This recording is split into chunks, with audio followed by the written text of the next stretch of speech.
Joining us today, Greg Clark and Daniel Rock, both attorneys handling foreclosure defense cases. Many of them these days, your whole practices are turning into this, I'm sure. What if you lost your job, had a medical issue, know you can't pay your mortgage, know your house is in foreclosure? Any sense in fighting it? I think so. Really? Well, you still need a head over your, or roof over your head. And from what I've seen with lenders fleeing from foreclosure sales themselves, abandoning their sales, someone's got to stay in possession of the premises. And it's really to your advantage to stay in the premise to take care of it, because ultimately, like I spoke about deficiency judgments before, the more destroyed it becomes because it's neglected, potentially bigger that deficiency judgment can be. You know, you said something interesting, Greg, before the show and sent it to me, and I didn't realize this. Maybe I should have. Walking away or abandoning your home does not release you from other obligations, like your taxes, your insurance premiums, code enforcement liens, personal injuries arising on the property, homeowner association fees, other. So you walk away, and you still have all these fees to pay. You're not released from them. I actually did not know that. Yeah, imagine a situation where the house does fall into that kind of sense of disrepair and vandals take over. We've heard stories of skateboarders or, meth labs or all the sort taking place. And that ends up somebody gets hurt or your neighbor gets hurt. And the lender hasn't taken over responsibility for the property. They've scared you out of the property with the foreclosure process. So you're saying stay in the house? You're still the owner of the property. You should stay in there. I think so. Dragged kicking and screaming. Yeah. Well, in some instances, yes, but most homeowners generally take care of their property better than renters. Yes. And as long as their property and they're maintaining the property, even if it is eventually lost to foreclosure, when there are some eligible buyers, we're finding that many buyers are not eligible because of their credit ratings. And the credit has really become harder to get.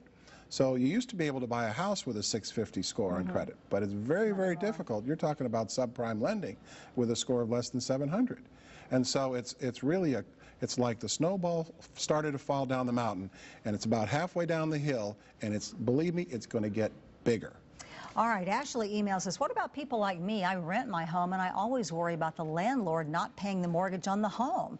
So I think you should not be able to fight a foreclosure if you rent your home. Let me take that one. I've actually, I've been practicing real estate for a long time.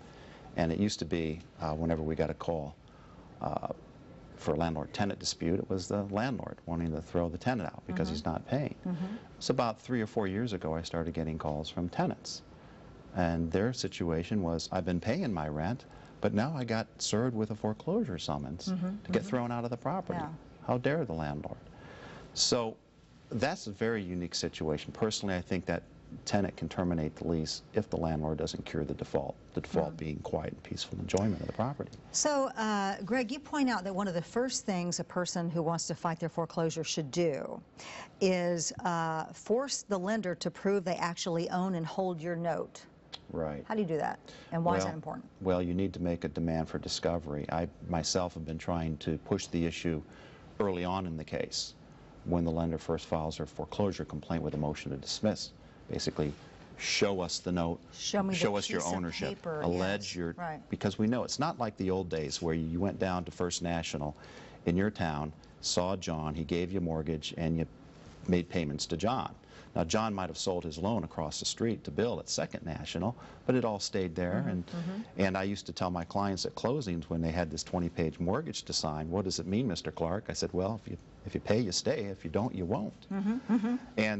But it's completely different from that now, in that John and Bill isn't around anymore. We've got some investors all over the world, apparently, who bought pieces of this note scattered all over the place who actually own your note. So somebody would have to pull the pieces together, create a note that says we own your home and we can foreclose on it, and that's where you have to start. Is that right? If they can find it. That's the biggest problem. In every mortgage foreclosure action, we're dealing with a separate count for reconstructing a lost or destroyed note, which is, well, it's almost like we're playing the shell game. Who really owns this? If you can prove that you own it, you can step in and say you own it and foreclose. And we're finding that we're knocking out a lot of people that can't prove that they own the note. To what end? Okay, so they can't prove to you they own the note, then what? You get to stay in your house, the foreclosure's off? What? It could be that, it could be that fortuitous, but sooner or later, somebody finds it or comes up with a reason why they can't find it. Right. Because you can reestablish a lost or destroyed note. The issue is, you're supposed to be able to do that before you come to court. Jimmy in Runahaven is asking this very question. What happens if the lender can't produce the note?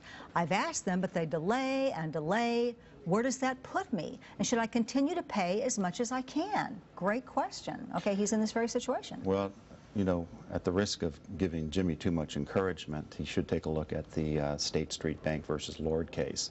There's a situation where the lender lost the note, was trying to reprove it in court because they're allowed to, try to reestablish their note. Right. They couldn't do it. And the judge said, I know this is going to be a windfall decision, but the law is the law. You can't prove you're the owner of the note, or you can't prove that you were in possession of the note when it was lost, or otherwise meet the criteria of law. You're out of here. Blew up a mortgage. This owner has the property free and clear. Now, no way. Yeah, that happened rapidly. That's got to be a rarity. Rapidly, what happened right after that is our state legislature, almost in a panic, passed a law that watered down the standards the lender had to meet in order to reestablish its lost note. That case is not, that statute has not been challenged yet. I'm going to challenge it because I think they're applying different standards.